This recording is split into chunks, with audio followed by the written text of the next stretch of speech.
Hello, everyone. Welcome to Hartland Oaks, and today we're going to talk about bunnies, rabbits. Well, the rabbits we chose. We actually breed a couple different types of rabbits, but this video is going to be mainly TAMUK rabbits. We do raise some other rabbits. We like to mix New Zealand's with lion heads, and we've gone through a lot of generations until we got some really cute looking rabbits. But we're not going to talk about those rabbits so much. Those rabbits are what we use when we do birthday parties and petting zoos. Just people love those rabbits for pets because they're cute, fuzzy, and we've worked really hard to come up with a white and black spotted lion head looking bunny. So today what we're going to talk about though are the TAMUKs. And TAMUK, I don't know if it's really a word, it's like an abbreviation.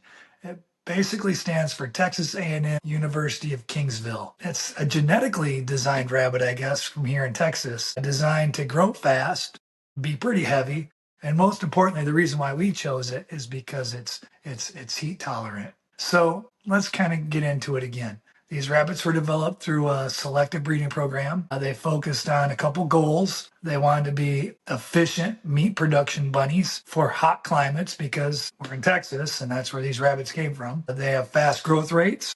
They have large litters, strong mothering instincts. And don't forget, I keep saying over and over again, heat tolerant. That's super important for us because it gets so hot here in Texas. And basically, it's a good feed to meat conversion. So those are kind of the reasons why we chose it. Now, there are some downsides. We've had some people reach out to us to buy our rabbits. Unfortunately, TAMUKs aren't a show rabbit. They're not a fancy breed. They're a utility rabbit designed specifically for production. So it's important you understand that.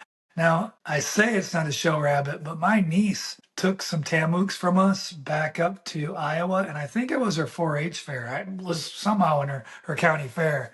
She won best of show with her rabbits. But from what I understand here, you can't really show TAMUKs because they're not really a recognized breed. So keep that in mind and do some research first. So basically, let's talk about why I keep talking about heat tolerance, why that matters. I think the biggest struggle with rabbits, especially in a climate like Texas, any place in Southeast United States, is heat. Rabbits can handle the cold, they just don't handle heat well. So many of the most popular rabbit breeds, such as New Zealand's, Californians, Fleming's Crosses, they can struggle when the temperatures climb, when the temperatures get to like 100, like we have here in Texas. But as I said, TAMUKs, they were developed in Texas under real heat conditions. They were selected to tolerate heat. They eat well when it's hot. They breed reliably when it's hot. They raise their, I guess you call them kits. They raise their kits well even when it's hot. That alone makes them really appealing to anyone living in Southeast United States, anyone living in a southern homestead or a southern farm, anyone living in an area like what I live in and they don't have a climate controlled barn to keep their rabbits in. Now let's talk about growth rate. I just recently watched a video. Gosh, I wish I could remember the guy's name. If I find it, I'll put a link to it in the video. But he actually showed bunnies, I want to say it was Californians, New Zealand's, and TAMUKs, and they were all close to the same age, and he put them on a baby scale, and the TAMUKs had basically outperformed in growth than the other rabbits. I think he might have had Rexes in there as well. But basically, TAMUKs are known for rapid growth to fryer rate, solid muscle development, and efficient feed usage. And that's important if you have a farm and you're trying to be profitable when it comes to your output for feed versus what you're getting in the processed meat that you're getting from your rabbits. Many producers report that TAMUKs are at fryer weight between 8 and 10 weeks. Guilty of not following that because our rabbits really get used for a lot of other purposes. We take our younger rabbits to the petting zoos, the birthday parties, the farmers markets, and little kids love holding baby rabbits and the moms love holding baby rabbits.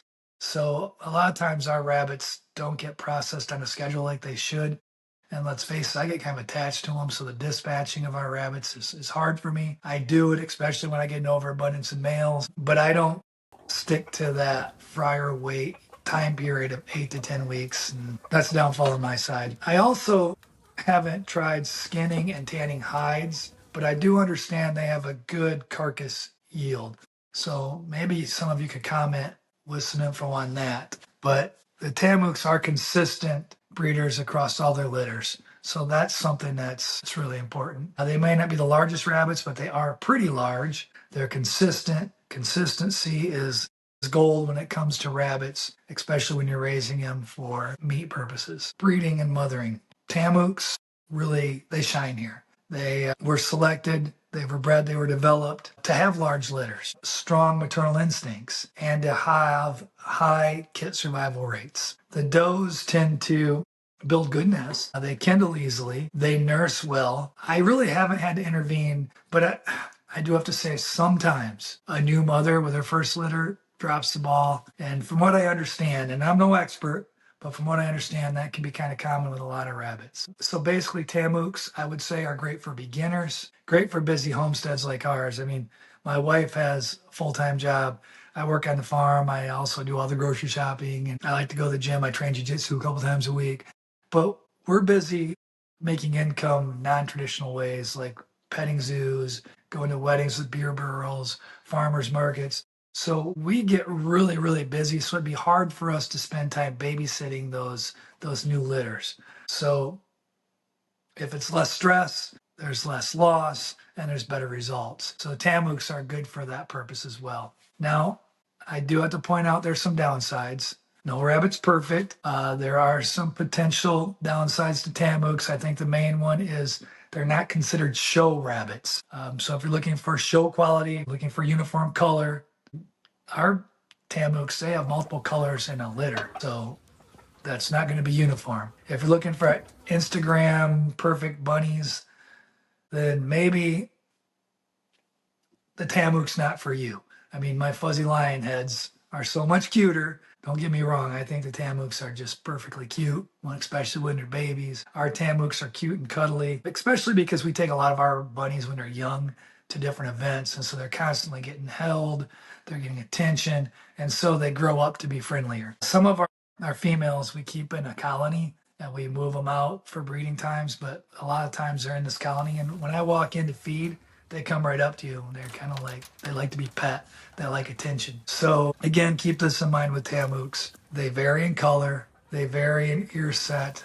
They vary in shape. They vary in size. They were bred for function. They weren't bred for showing. They weren't bred for their looks. Okay, they're a functional rabbit. And TAMUKs can be hard to find. I mean, pure TAMUKs. There's limited availability. There's regionals, what do I want to say? They're scarce in certain regions. And a lot of people get TAMUK crosses, which again isn't a bad thing. A lot of people cross their rabbits, especially if it's for meat purposes. You want something that's good for you, something that handles your climate, something that fits your needs. So if you're buying, make sure you're getting the rabbits from someone that actually understands the lineage and understands your purpose, or at least you know what your purpose is. Is a TAMUK right for you? Well, do you want a reliable meat rabbit? Something that is great for production with a little bit of food, grows quick, grows big, something that can live in a warm climate, something that's more functional than cute. You want a low drama, low responsibility rabbit? Well, then a TAMUK might be for you. But if you're looking for a show rabbit, you're looking for those cute fuzzy rabbits with all the big fur sticking out all over like lion head, and you're looking for a pet rabbit, maybe TAMUKs aren't the best. Although TAMUKs are pretty docile. We've sold a lot for pets. Remember, TAMUKs have a job, and they're really good at that job, and that's meat production. TAMUK rabbits aren't trendy. They're probably not the number one rabbit you're going to find suggested to you while you're searching YouTube. They're not flashy. They're probably not for everyone. But if you live in a hot climate, TAMUK rabbits are good. Don't get me wrong, in that first year, I lost a few rabbits to heat. But since then, I've moved all of our rabbit breeding area under two great big giant live oaks, and they have natural shade basically all the time. And since we've done that, our rabbits have been so much healthier, happier. We haven't lost any to heat. So again, if your goal is an ethical, efficient, home-raised meat rabbit, that's very practical, the TAMUK might be for you, especially if you're on a southern farm like we are. If you're serious about sustainability, you're serious about self-reliance, remember rabbits put out a lot of protein per money compared to other animals. They breed quick, they develop quick, they're easy to care for. So if you're looking for something off-grid or just to be sustainable or something just to lower your meat bill, think about rabbits. And let's face it, they're so much easier to process than a chicken. And really, it seems like the chickens that we raise, whenever I do process one, it just I don't know, it's kind of tougher. It's not as good. Maybe it's just my lack of cooking skills. But the rabbits are just easier to cook. They taste really well. So give TAMUK rabbits a look that they deserve. I guess with that, I want to thank you for watching the video. Now ask you to hit the like button. Please subscribe and comment because I know I probably messed up a lot of details and facts. I'm not an expert. I'm kind of new to this whole farming thing, and I make a lot of mistakes. When I built fences, I used a cheap material. I end up fixing all the fences again later.